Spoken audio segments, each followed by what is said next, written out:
When Brian May sat across from Freddie Mercury that night, he thought they were just two friends talking after another long recording session.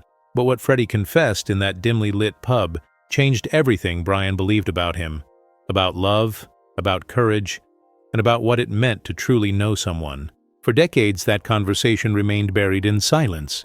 Only years later did Brian reveal that it was the moment he understood the real reason Freddie Mercury chose Mary Austin, and why that choice defined not just Freddie's life, but the soul of Queen itself. What Brian discovered that night wasn't a rumor, a scandal, or a piece of rock and roll gossip. It was a truth so intimate, so raw, that it shattered every label the world tried to place on Freddie Mercury. And once you hear it, you'll never look at him, or at Mary Austin, the same way again. Before the fame, before the stadiums, before the thunder of "We Will Rock You," there were just three young men trying to find their sound. When Smile lost its lead singer, Brian May and Roger Taylor began looking for a new voice, someone who could push their music beyond the limits of British rock. Then came a young man named Farrokh Bulsara. He was shy, soft-spoken, and carried himself with a strange mix of humility and fire. At first, Brian wasn't sure what to think, but the moment Freddie opened his mouth to sing, everything changed. His voice filled the room with power and emotion that didn't seem possible from such a small frame. Brian later said it was like hearing electricity, raw, alive, and unpredictable. From that moment, something extraordinary began to form. Brian's precise musical mind met Freddie's fearless creativity, and together they built what would become Queen's DNA, a perfect balance between structure and chaos, reason and passion. What Brian didn't know, however, was that beneath Freddie's dazzling energy was a young man still at war with himself, a man about to start one of the most complicated love stories in rock history. When Freddie told Brian he wanted to change his name, Brian thought it was just another stage idea, a way to sound more dramatic, more memorable. But for Freddie, the name wasn't just branding. It was a rebirth. The shy student from Zanzibar was gone. Freddie Mercury became a shield, a stage persona through which he could express the parts of himself the world wasn't ready to see. Brian watched the transformation happen before his eyes.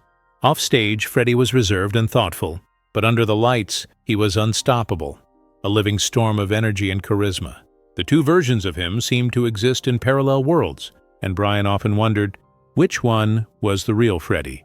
Behind that glitter and confidence was someone quietly searching for identity, for belonging, for someone who could see the real person behind the crown. That someone would arrive soon, quietly, almost unnoticed, in the form of a young woman named Mary Austin. Mary worked at a small boutique in Kensington when Freddie first met her. She was graceful, calm, and carried a quiet strength that immediately drew him in. To everyone around them, it looked like the start of a typical romance. To Brian, Mary seemed like a stabilizing force, a gentle presence that balanced Freddie's stormy energy. But as time went on, Brian began to notice that something about their relationship was different. Mary wasn't just Freddie's girlfriend. She was his confidant, his advisor, and, in a way, his mirror. She would show up at the studio, sit quietly in the corner, and somehow, Freddie's entire energy would shift. If his voice was strained, she'd whisper something only he could hear, and suddenly the take would be flawless. No one understood it, but everyone felt it. It was as if Mary had found the frequency of Freddie's soul. Brian would later say, there was magic between them that didn't fit any definition. She had a power over him that none of us could explain.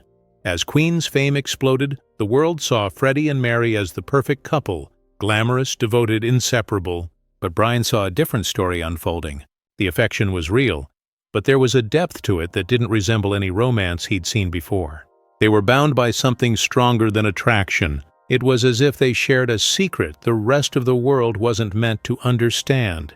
There were small moments that revealed the truth. Once, during an exhausting studio session, Freddie struggled to hit a note that refused to come out right. Hours passed.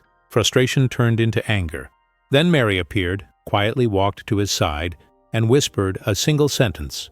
Freddie smiled, and sang the note perfectly, as if the tension had never existed.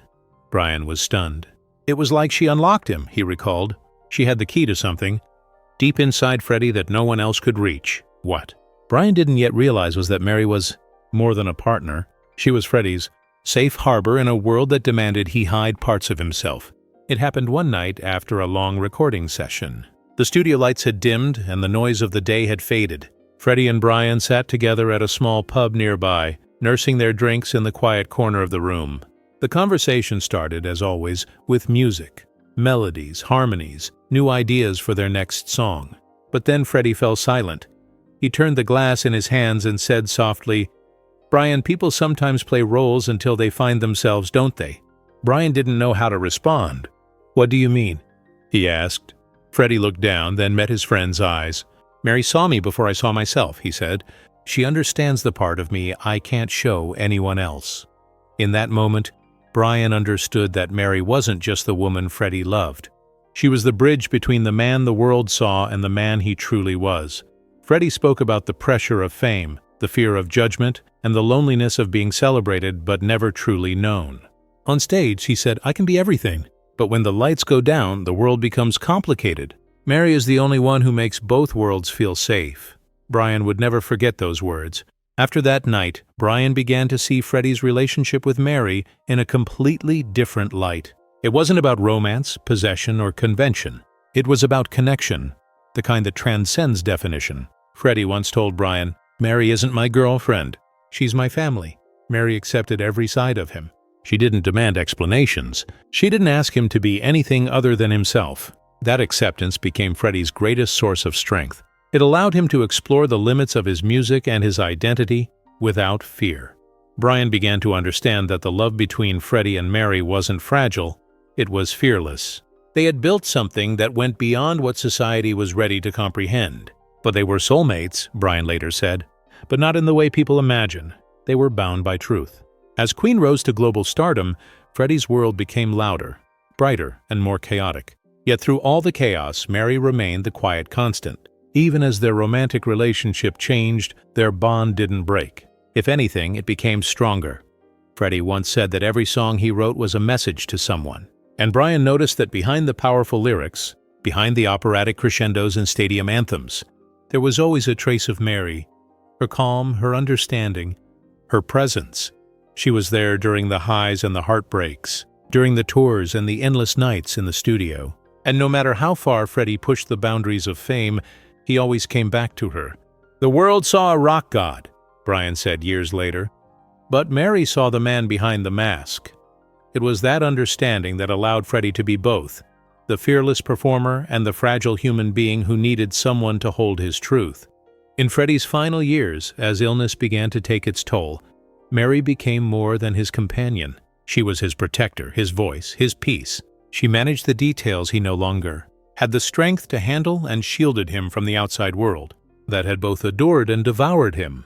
Brian watched, in awe as Mary stood by Freddie's side with quiet dignity, never leaving, never wavering. She gave him strength, Brian said, and he gave her meaning. When Freddie spoke about his will, he left the majority of his estate to Mary, not out of obligation, but gratitude.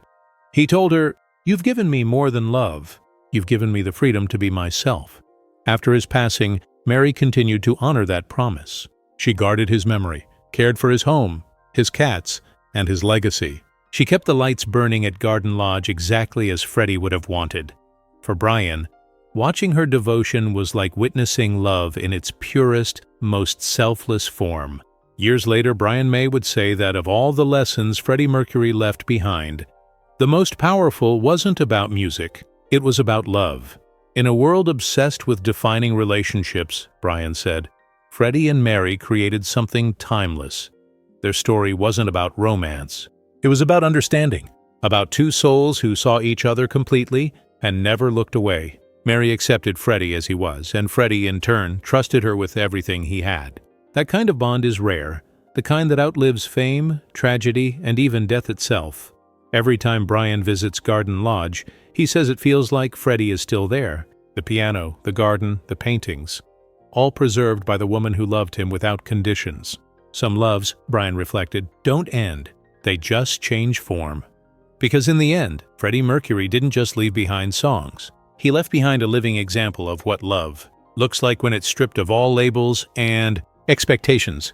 And maybe that's the real reason he chose Mary, Austin, because she was the only one who could see the man behind the legend. Freddie Mercury once said he'd rather have one person who truly understood him than a million who adored an image. In Mary, he found that person. If you believe love can exist beyond definition, if you believe some connections are timeless, then leave a comment below and tell us what this story means to you. Don't forget to subscribe for more untold stories behind the legends of music. Because sometimes the greatest songs aren't written in lyrics, they're lived in silence.